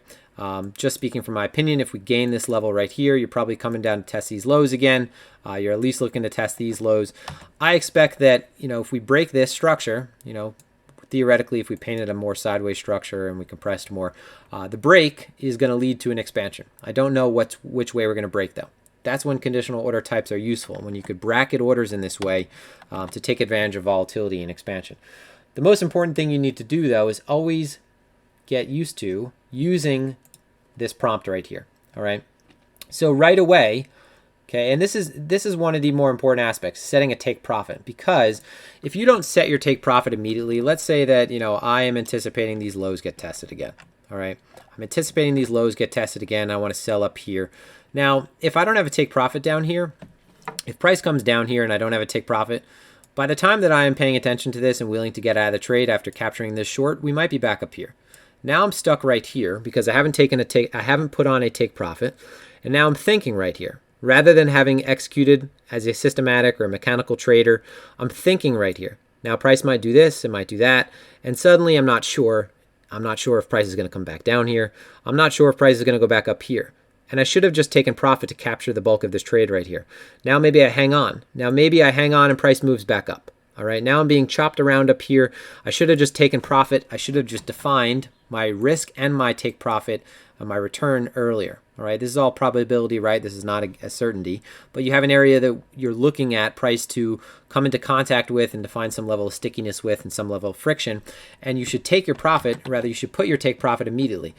This takes me into one of the more useful aspects of this exchange, which is the trailing take profit, okay? The triggered trailing take profit, all right? Now, let's say that I have an idea of where I want to absolutely lock in, but I don't want to get out of the trade completely. So in this case, let's say that my idea is that, just to zoom out, okay, price history on this and the slippage on this exchange are much different on the practice exchange. So let's say that I'm short up here. I'm going to get short actually. So I'm going to mark it in short. Market in short for 10,000 contracts. Confirm. I'm not going to do any of this yet. Well, I'll set my stop. Let's be smart. Okay. Set my stop. Well, I set it at 30% of my margin. Okay. I have my stop now. Now, mind you, I'm in this position. It's green because it's in profit. This box right here shows me the amount of contracts I am short in this case. Here's my stop. I can go ahead and adjust this if I want. All right. Don't move your stops, though. You start moving your stops, you start making allowances for price moving against you, and the next thing you know, you've given up everything. And just don't get into the habit of moving your stops. But you can move it rather conveniently with this. All right. Now, I'm going to go into this and put on a trailing stop, but not yet. All right. put on a trailing stop, but not yet. What that means is I'm going to go down here, okay? And right now, my trailing stop, I'm in conditional. Right here is where your open positions are, and you could change things right here. So you'll see that my trailing stop, my stop loss, I could change this right here. I could put on my take profit. But in this case, I want to put on a trailing stop, all right? Trailing stop normally, if I put on a trailing value right here, let's say that I put on a trailing value of, let's say, $25, all right? Trailing value, $25. Okay, what this means is that, hopefully that didn't just activate right away because we moved up. Okay. If I have a trailing stop on for $25, what that means is that as price moves down, all right, I'm going to just set this to trigger so it doesn't accidentally trigger while I'm doing this explanation. We'll remove this right now, and I'll explain it first, and then we'll get back to it. Because otherwise, God forbid, my trailing stop gets triggered, and then I can't show the example of what I'm trying to show. So right now, let's say price continues to move down, all right? My trailing stop of $25 is going to move down with price, and it's going to stop when price starts to move back up. So let's say that this is the trend that occurs. My trailing stop is going to trail price by $25. So the mark price is going to trail that, okay? It's going to stay where it is at a $25 distance once price stops moving down. The moment price stops moving down, it's going to stay where it is, and it will be triggered if price comes back into that level, okay? The moment that price continues to make new lows, my trailing stop will continue to trail, okay? So this is useful because it makes sure that I'm at least locking in a certain level of profit. The problem is, in trending markets, you have a lot of this, right? Where this is the trend, it's really messy though. This is the importance of placing stops based on volatility. So on Blockroot's platform, we have I'm going to show that at the end of this. We have plenty of roadmaps that tell you how to place stops more than just, your common structural stop that people mostly consider. Most of the time, people are placing a stop. They're saying, well, here's a low. I'm going to place a stop right below this low. Now, one of the better things is to take into account volatility, such as a multiple of ATR. And especially in a trending market, you need to take into consideration what are market norms for movement. So if price normally moves $500 a day, why would your stop be at $200? All right. So if you put a trailing stop on in a trending market, you can very well be stopped out of something prematurely and the market continue to move in the direction you thought it would. All right. And you don't want to be stopped out of a trend, okay? And the last thing you want to do is see something continue to return profitably and you be out of the trend, right? Or return towards the direction you thought it would and you not be in the trade, all right? So what you can do is say, let's say that I want to be short from here and I want to put on a trailing stop, but only at a certain point, all right? I want to put on a trailing stop. Let's say that, the best example would be to say that we're in a gap, all right? So I'll just use this as, I'm not going to go short. I'm going to say it's long, and that's not how I feel, but we're just going to say that for all intents and purposes. So my target's up here. Here's a gap. Here's a gap right there. All right. I'm pretty sure that we're going to cover this gap. All right. Excuse the ink. Let's make that ink a little bit smaller. The gap is right here because of this gap down. All right. No real volume transacted here. Big dump, but moved pretty quickly through. When you gain reacceptance back into a gap level, you pretty much travel through it as quickly as you went down, right? So in this case, as quickly as we went down, you could expect that if we regain acceptance back into this level, we're probably going to move up pretty quickly. So my target is probably going to be the high, the breakdown. And in this case, if I'm long, I don't want to put a take profit on between here and here, right? I don't want to put a trailing stop on between here and here either. I think that if we regain acceptance into here, price might take a few days, it might take a few hours, but it's going to do its thing and it's probably going to come up and close this gap. The last thing I want to do is put a take profit on between here and here. The last thing I want to do is put on a trailing stop between here and here because I don't want it to get stopped out prematurely. So what I will do is I'm going to get into a trade right now from here to here, and then I want to put on a trailing stop from this point moving forward because I don't know if after we get up here, with all that it does to get to this point, I don't know if maybe it's going to go up here, right? I just want to make sure I capture the bulk of this move from here to here. So in this case, I'll put on a trailing stop, market order, buy long. Okay, let me make sure that everything is right. Okay, let me close out this. Let's redo this as a long. All right, so I'm going to long into this right now. Buy long. Not going to do any of this besides a take profit, or rather stop loss. All right, in this case, stop loss is at 6,933. Okay, now my stop is immediately there. Let's move it down a little bit more. I didn't take anything into consideration. Market could easily move and stop me out prematurely before this example finishes. My take profit is arguably first target would be up here. All right. Again, I'm not taking anything into consideration right now. I'm just looking at this gap in isolation. All right, so this is definitely not an area where I'd be looking to immediately. Probably be looking to front run that, right, if we gain acceptance back into this zone. Now, this is going to be arguably the first area that you would say is a sticky point, a friction point, a take profit zone. But maybe I want to let the trade run, but I want to lock in this, at least this level. All right, so what I'll do is I'll go down to my trailing stop, and I'll say, what is that level? That level is 7,250, right? Let's say 7,250. I'm going to put a trailing stop that only turns on once we hit that target. So 7,250, and then I'm going to have a trailing stop on for $50. What this means is that I don't have a trailing stop on yet, all right? I don't have it on yet. I think that this is going to occur with certainty, but I don't know what's going to occur beyond there, and I don't want to just be out of the trade. Maybe I want to let this run. So what I will do is I'll be in this trade, long right now. I'm long at market. If price comes up here and hits this trigger point, I can move this at any point, right? I can move this and adjust this. Maybe I want to say it's a little bit lower. Once price hits that, it's going to make sure that it has a stop that is $50 below this level. So at this point, let's say price blasts through this level. Okay, I have a trailing stop on now.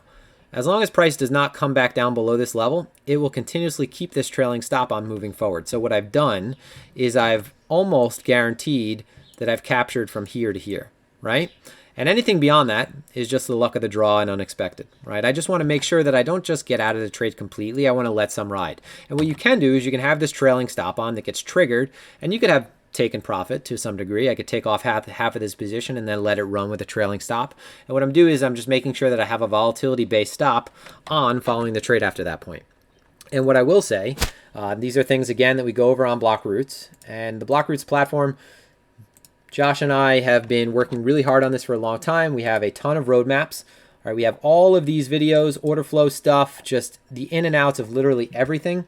We have this great community, which is what you're looking at right here. And we teach concepts such as volatility stops. So what I would say is with a trailing stop, I don't want to just have an arbitrary value. What I would do is say my trailing stop is some multiple of ATR. So if I'm looking at current ATR, and again, if you're on Phemex, you could go ahead and just add this. So we go to ATR, average true range. I know my average true range right now for this period. The high point was, let's say, where we currently are, actually. We'll go down to a 30-minute chart to get more localized levels. Okay, so $50. In this case, my volatility stop would be like 2 times that. So maybe my volatility stop would be $100. So maybe my take profit's up here. Okay, my volatility stop turns on right around here.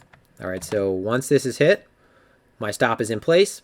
As long as we move up, it's going to follow the current price by $100. It stops moving once price makes a move down. Okay, so it stays where it's put unless price is continuously moving up. All right, it only follows when price is moving up. All right, which means it'll just continuously move up if price is sort of just moving up in a, what would we call that? We would call that a monotonically positive way. So I think that covers all the ins and outs. Now let's go to some questions. Let's exit this trade. Again, the benefit of Phemex is the speed. All right, boom, in and out. All right, I'm going to cancel my active orders. Okay, conditional orders, cancel all those. Another benefit I just want to touch on, okay, is, again, this is my testnet account. You could have sub-accounts, and this is something that no other exchange offered. You could be long and short on separate accounts. You could be hedged on one account. You can be, in USD on one account and get in and out of these accounts, right, very quickly. Versus being, if you're on BitMEX, for example, and you opened up a long and a short, they would neutralize each other. Okay, you couldn't do that.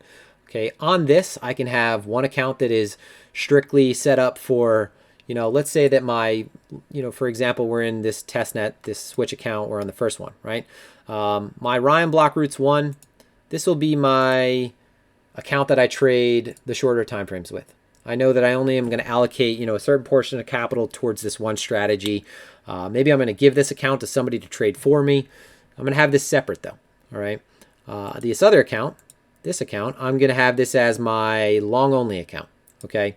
At any time, I could get in and out of these accounts and transfer money between them. All right. All I have to do is go to switch, transfer, go ahead and just transfer my account, my balance from one account to the other. And this is absolutely phenomenal because no other exchange is currently offering this. Again, all the things that Phemex has coming out, and obviously we're privy to a lot of them. They're literally things that make me clap my hands while we're in the conference calls. So a lot of things that are coming. And again, if you want to check out the Blockroots platform, feel free to go to blockroots.com. It's absolutely for the money. I think that there's no better platform out there right now. So sub accounts, I think we've gone over every type of order. If you have any questions right now, now is the time. We're going to go through all of these questions.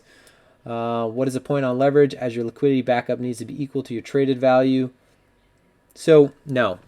So the point of leverage is, okay, I have to give you the answer that is, if I'm being someone you could trust as a fiduciary, which I'm not being someone because I'm not, this is not financial advice, but if I'm going to be giving you smart advice, leverage is used to mitigate for counterparty risk.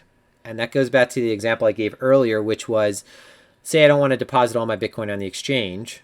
All right, I could deposit a portion of it and use the leverage as a multiple.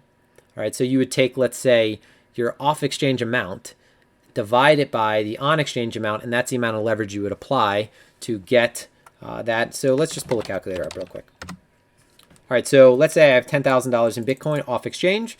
I want to deposit $1,000 on the exchange to represent, or let's just say $500. I want to deposit $500 onto the exchange and trade on behalf of this value, but I don't want to put this on the exchange. I deposit $500 onto the exchange. I am using, if I'm opening up that full value, 20 times leverage. Okay, so I am multiplying my margin by 20 times to represent that off-exchange amount if you're using it to mitigate for counterparty risk. Now, 99% of traders, and that's not obviously a true number, but the majority of crypto traders want to make more money.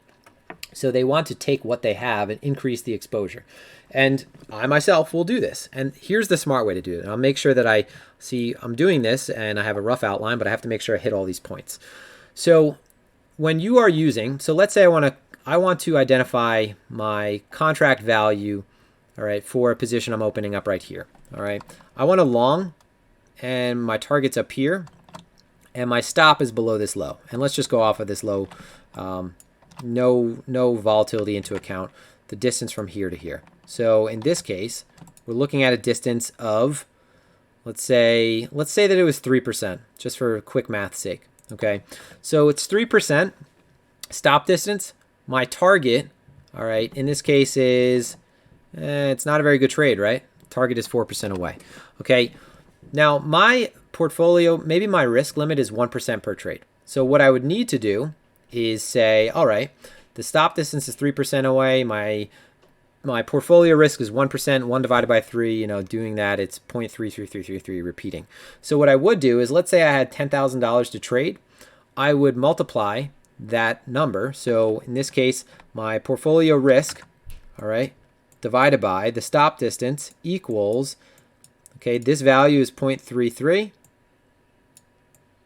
And now I take this number, so the portfolio risk, the stop distance in this trade, because remember, not all trades are created equal. I get this value, and now I multiply this by my portfolio amount to know what my trade value can be that still incorporates this risk limit of 1%. All right, so if I have a $10,000 account, I could take a trade that is $3,333 in this case. I think that's a math, right? And in this case, I can take a trade for $3,333, and if that trade moves down 3%, it still only cost me 1% of my portfolio, right? Because it's modified it based on my risk limit and my stop distance, which is in this case 3%, and it's tailored me a specific position size to still account for my overall risk limits. Now, sometimes you can actually use leverage and do the proper math in this case and risk the same amount you would normally risk. Let's say that we risk, maybe we're a bit more risky, right? A bit more risky. My portfolio limit is actually 2%, right? My portfolio limit is 2%. but I don't even need to do this calculator. Let's pull out a weird, obscure number. Let's say my portfolio limit is, or I'm just basically saying a number. I can't do the math off the top of my head in. So my portfolio risk is 5% per trade. In this one particular setup, actually, let's just make it reasonable. One particular setup, my portfolio risk is 5% because I know this setup like the back of my hand. I have a really high hit rate with it. My expected value is really high, or positive expected value. I'm willing to allocate 5% of my portfolio towards this trade. I'm willing to lose 5% because I don't really anticipate that this trade is going to lose. So 5% divided by, and let's say in this case, the stop is 2% away for the trade. So the stop distance for the trade is only 2% away. And the stop distance, again, it's not arbitrary. In this case, I've determined that the thing that invalidates the trade setup is only 2% away. So if we are 2.5% away in the opposite direction, my trade is no longer valid. All right. So in this case, stop is 2% away. I know my stop distance, right? That is 2.5. What that means is, okay, the stop distance, since it's closer than my risk limit, means that I can use 2.5 times leverage, all right?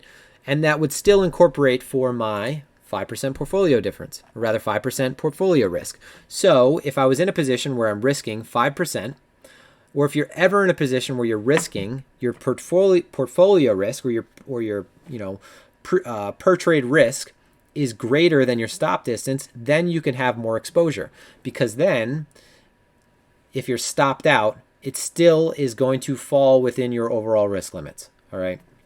If I am if I'm willing to risk 2% per trade and my stop distance is 1% away, right? I can use, in this case, I could double my position exposure.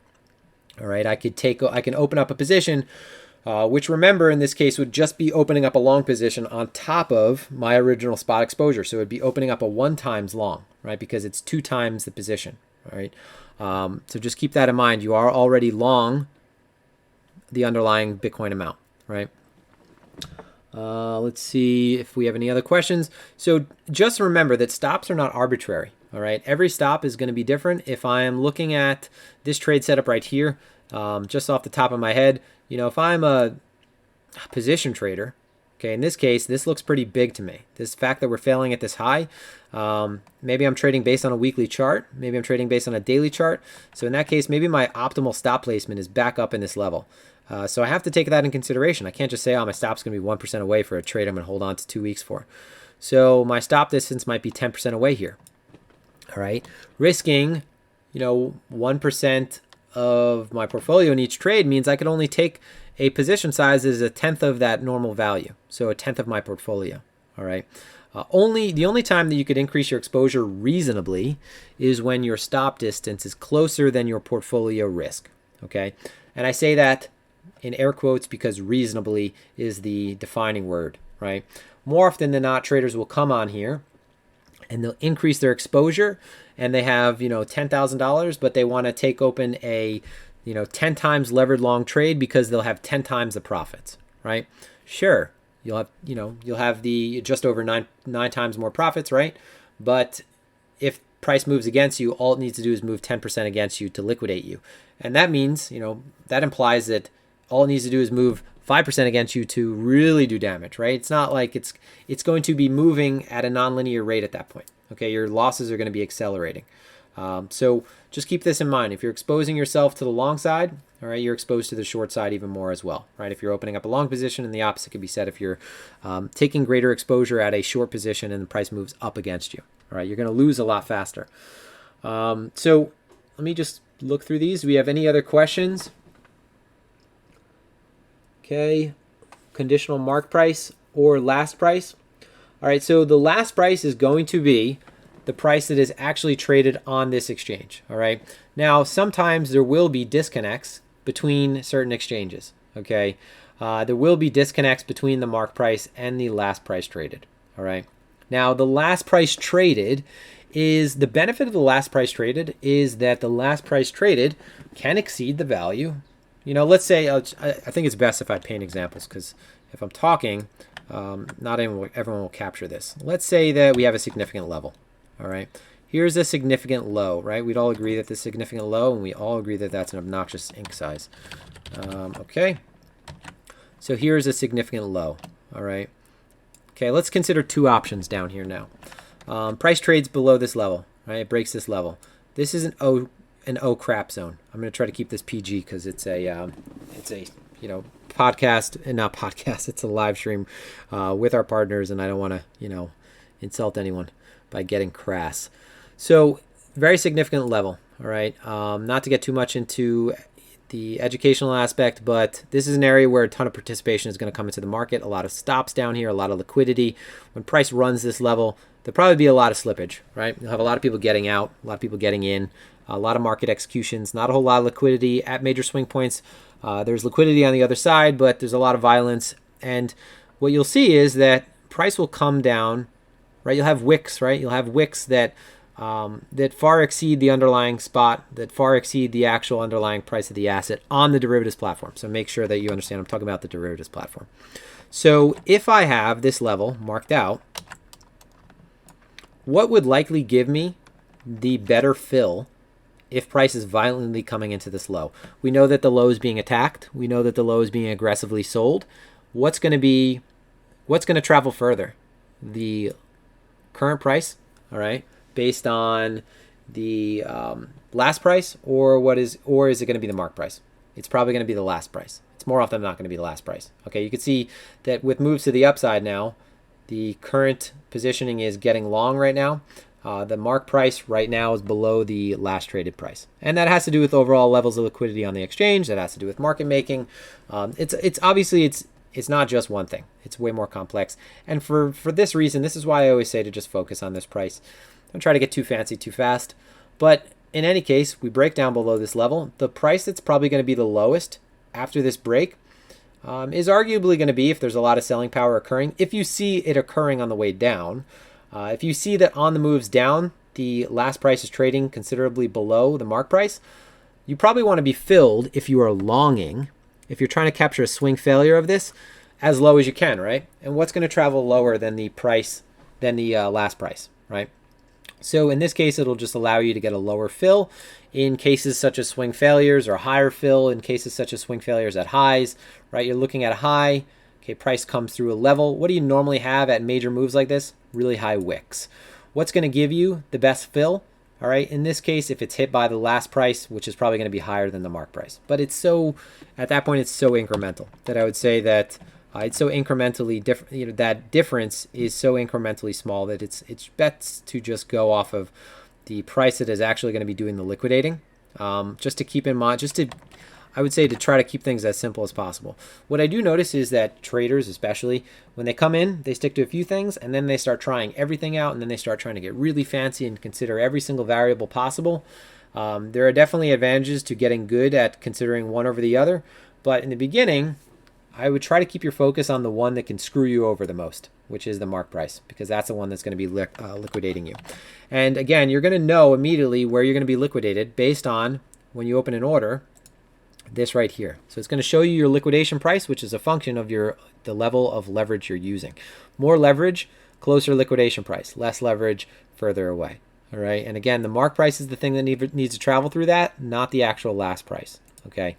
And the exchange is going to sometimes deleverage, where they're going to take over positions so that the positions don't go bankrupt. All right. So remember, this is a peer-to-peer exchange. For every buyer, there's a seller. The exchange is not making anything besides obviously fees. It's not collecting funding. It's not doing any of that. So it is also a counterparty, right? So it has to protect itself. You've heard of things such as the insurance fund before, and the function of this should be well known, although it is not used in the correct fashion on exchanges like BitMEX apparently. But we're not going to go down that road. How much do you get from Phemex? We're partners with Phemex, and we're not really giving any details, obviously. We have ref links if you want to use them. If you don't want to use them, you don't have to, right? That's the thing about a ref link. If you don't want to use it, you don't have to, okay? If you do use it, there is the advantage of getting, you get kickbacks. There's certain programs that they're doing where they're giving you, bonuses, but all that is pretty transparent. And any other questions? There's a little bit of a lag, so I'm going to give everyone a second. I think we covered everything. We talked about derivatives versus spot. Okay, we talked about funding. That's an interest rate component. It's a function of basis. Basis is the difference between the spot price and the derivative's price. Normal futures will converge with spot price over time, and this is a perpetual future essentially, so it has to constantly come in line with the spot price. We're not going to go into obviously the time-weighted average and how they actually go about doing that. That's a little complex, but we talked about margin and leverage. Margin is collateral, leverage is borrowing power, just keeping things simple. The more leverage that you use, the more you're borrowing on behalf of less of a collateral, so you're going to be liquidated faster, right? Using the example of, you putting up 1% of a position that is $100,000, your notional contract value that you're controlling on behalf of that small amount of margin, okay, is what is going to need to go down in value to actually liquidate you. So if you have a position open where you're controlling 100,000 contracts on behalf of $1,000 margin, if that position goes down 1%, well, you're essentially liquidating yourself, and it's a very simple formula in that case, because we're talking about 100 times, and all you need is 1% to open up a position of 100 times leverage, because it's 1% initial margin. So let's see, contract details, perpetual swaps, non-linearity, right? So you end up suffering from the negative convexity if you're long. What level of security is in place at Phemex? So Phemex actually created their own deterministic hierarchical cold wallets. Okay, so let's make sure that I go into that. Okay, highest level of security. So far, this is the highest level of security out. They developed their own cold wallets, collection and transfers. You see all that right here. Okay, again, they developed this themselves. State of the art.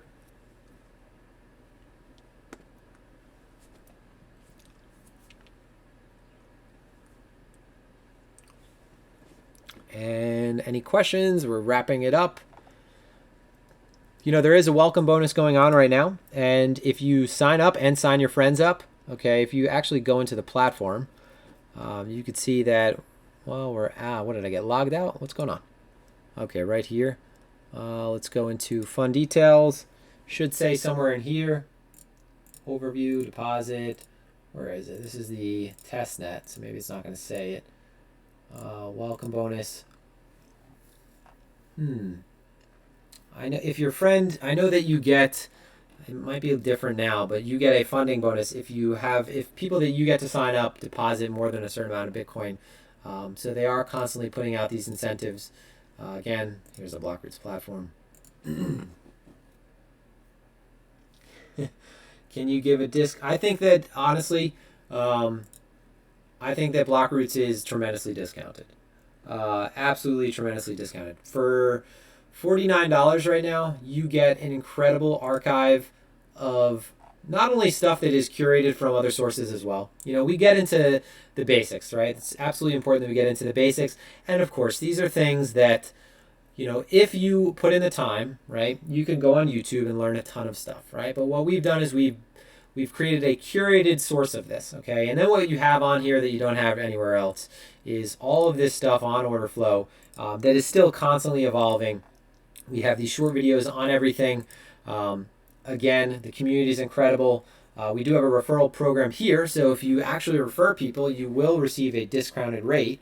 And right now, there's no other platform right now that is offering this level of content, of educational material, and it's not just like surface level crap either. Not to talk negatively about any of the other things that are out. There are other great educators out there. Mind you, I will reference you people that are better at myself than things like price action, right? Like there are people that their area of competence is so specific. We're all different surgeons, right? Someone's a heart surgeon, someone's a brain surgeon. It doesn't take anything away from anyone else. But I think that what we offer at this price point, there's nothing that compares. And we have a great community. The people in this community, and I don't even want to name some of the people on this community that are popular on on crypto Twitter. I'll just say that they are unnamed right now, but there are people that are on this platform that are some of the traders that you highly respect, and they're just kind of moseying around anonymously. And it's a place where everyone helps out each other, and that's all you can really ask for. Really, the thing that made trading in a trading pit which is not something I've actually done. Beneficial is that you had that group aspect. You had a group of people that are all doing the same thing. You went off of their energy, their volume, or you learn from each other. And that's what you try to create with the community.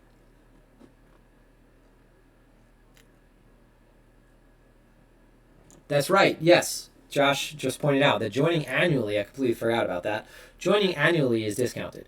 And again, just to put things in perspective, we have, I think, over 150 videos now, or 150 hours, I forgot. But for the amount of stuff that you get, our annual rate is what you might pay for other trading groups per month. Okay, I know trading groups where you're paying our annual rate, maybe 1 or 2 months, might be 2 months. For that 2-month period, you're paying what you would have to pay us annually. And at any time you try it out for a month, right? It's $49. I know right now that everyone, there are a lot of people that are probably on hard times. But if you don't want to take the full jump, right, go ahead and shoot me a DM, right? Pick my brain. I am not opposed to that whatsoever. I have a 100% hit rate with answering my DMs. It's just, sometimes they're a little bit more busy than others. But pick my brain, see if this is going to be for you to begin with, right?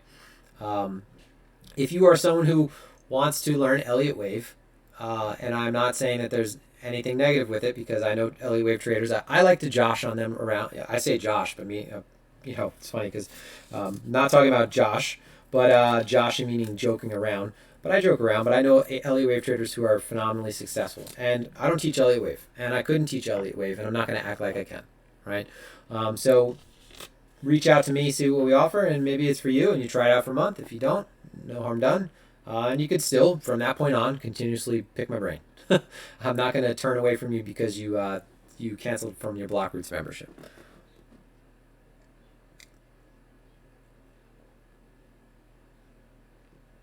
How many liquidations wicks?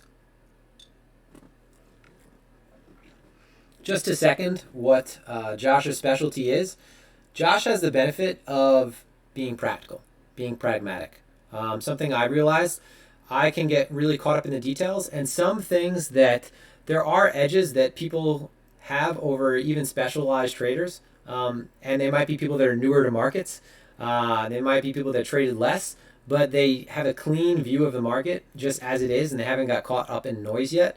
And I think that one of the things that Josh brings is just a clean perspective. Reasonable, rational, pragmatic, and just calls it as it is, okay? Everyone has to know their place in markets, and I think Josh is probably one of the better swing traders, and is probably learning order flow from our going back and forth. And I'm learning a more balanced approach from Josh, and that's all that you really can hope for, is through a partnership that you gain from each other. And that level of let's say what's street smarts in trading. Put it that way. It's equivalent to street smarts in trading. Just being practical, not trying to get fancy. That goes miles compared sometimes to people that are really trying to get overly fancy, right?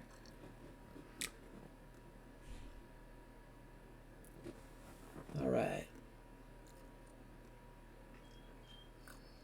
So let's see. Yes, Olympia J. It's been awesome having you as a member. You're one of the people that participate often, and that's what we really like about it as well. We like the participation, right? That's what makes everybody better. And I think that unless anyone has any other questions, I think that's pretty much wrapping it up.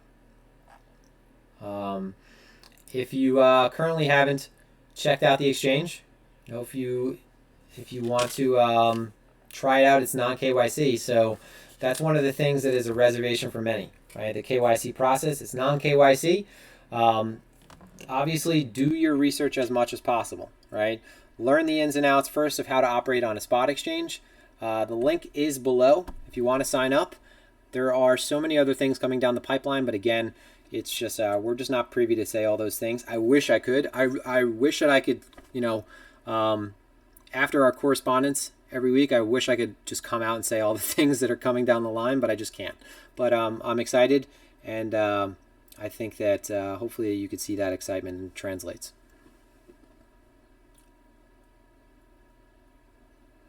All right, so so why so many extreme? I just want to answer this question really quick before. So why so many extreme wicks? Maybe I don't know if you missed earlier, if you're a bit later to the live stream. So the wicks are just because this is on the test net. All right, so the test net, it's not going to have obviously the same levels of liquidity, right? If you just look at this book right here, the test net is, it's 21,000 Bitcoin turnover, right? Nothing to, it's nothing terrible, right? It's a test net though, right? So test nets are going to be way more liquid, and you're going on every test net, you're going to see this. Okay, you're going to have these people that are just messing around, right? If I wanted to, I could, for example, if I wanted to, I could create one of these wicks. I could spend, I could spend the next few minutes adding as many fake Bitcoins as I could and sourcing as many fake Bitcoins as I could to this exchange or synthetic Bitcoins. And then I could just market sell 100 times leverage and just create a wick, right? So this is not a reflection of the actual exchange at all. You're welcome, Bernardo. And I'm glad that everyone hopefully took something from this. And on Phemex, I'm going to be doing separate videos, separate short videos. As you could tell, a lot of this was conversational. I'm going off of a rough outline. We're chatting, right? I'm going to be putting up, myself and Josh are going to be helping them build part of their educational content, which is going to be a lot more formalized. You're going to have, this is a 2-hour long video where I'm going over everything. But as you can tell, for a second, I was thinking, oh my God, I forgot to touch on, I almost went without touching on the triggered trailing stop. The formalized videos are going to be, your 3 to 5 minute videos where the intention is literally just breaking down what funding is and getting very specific into these things. And I'd say that it's really important that you follow up by watching those as well. You're welcome. All right, so everyone have a fantastic weekend. I was about to say, that was a hybrid of me, of me almost saying have a fantastic weekend, and if you celebrate Easter, have a great Easter weekend. All right, that's all I could wish right now, that everyone is healthy and happy, because there are a lot of people that can use that right now. There's a lot of people that are suffering, and just trying to keep that in mind. So our thoughts are with you if you are one of those unfortunate few. I think that we'll all get through this together, and I think we've seen that humanity has done a good job right now of trying to follow the rules, right? Minus a few, but sticking together, getting stuck inside, talking online with our friends, and hopefully trading well, right? So that's that, guys. Everyone have a great night, a great weekend, wherever you are, great evening, morning, night. And until next time, as always, this is Cantor and Clark, and Josh, who is with us as well. Exercise proper risk management and trade effectively.